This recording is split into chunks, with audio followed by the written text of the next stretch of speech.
All right, it's Monday morning here in Cypress, Texas.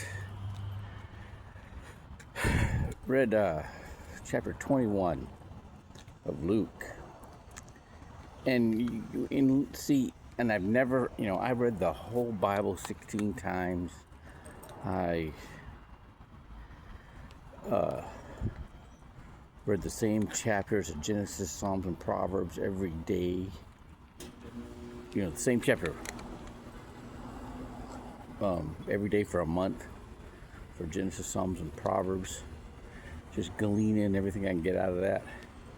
Then I go and I learn the Paleo Hebrew and the symbolism and for a while there I couldn't even read the New Testament because everything Christ says is so full of symbolism and is reference back to the Old Testament, the law and the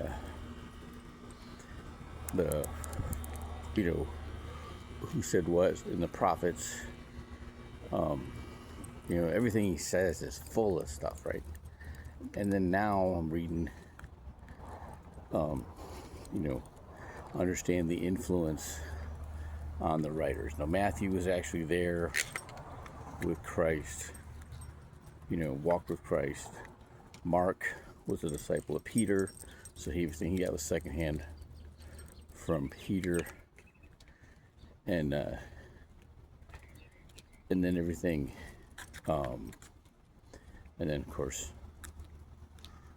Luke, he was a companion of Paul. So Paul is influencing Peter by really beating up on the scribes and the Pharisees, and so in this chapter, he's bringing out their greed. This lady gives her last 2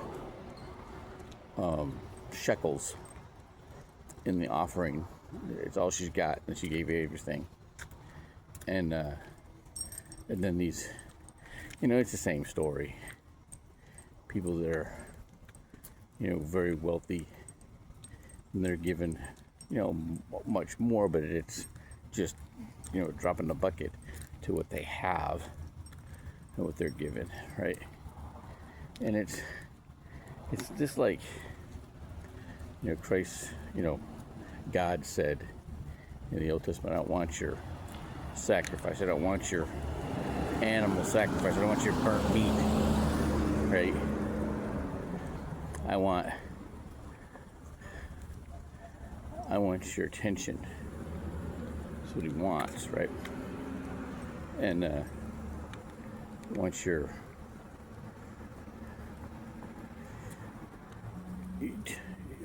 to reflect him, us to reflect him, right? And it's this church, the Met, they got this wheel, right?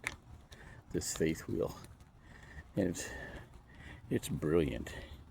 It's really the breakdown, like a modern breakdown of the temple process, right? It's phenomenal, and they're doing it subtly, right? And they want you to want it. They're trying to make you, which is, you gotta really,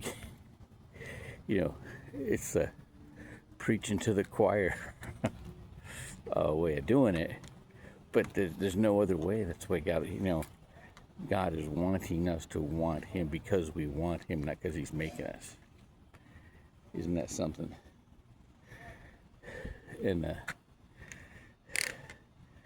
And so, think about this, right? All this time I read the Bible and never caught the slant, never caught the influence, because I never knew. Never,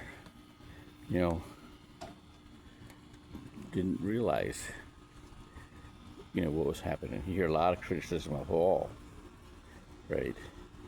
But what do they criticize him? Well, Paul's main bent is how the Pharisees, who he was one, right, a practicing one, a leader of them, was doing it wrong. That's his primary emphasis, right? And the things he says pretty much are that people get offended over is because he's reflected on how that's being duplicated today. How about that? All right.